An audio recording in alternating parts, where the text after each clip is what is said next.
The Russian Federation is working on a collaborative combat aircraft CCA similar project, which will develop slave drones to work together with manned aircraft. The Russian drone is called Hunter. It will be able to work together with the Su-57 fifth-generation fighter.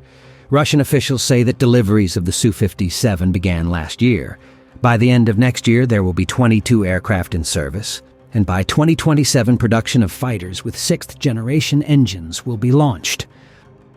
Hunter, like the US CCA drones, will be able to conduct reconnaissance, lure out enemy missiles, and strike enemy positions. Moreover, the drone will be armed with the same missiles as the Su-57, including the R-77M and X-59MK2 air-to-air and air-to-surface missiles, respectively. The drone will have a takeoff weight of 20,000 kilograms and a maximum speed of 1,000 kilometers per h. Russia's Sukhoi plans to complete all state trials of the Okhotnik drone by the end of this year.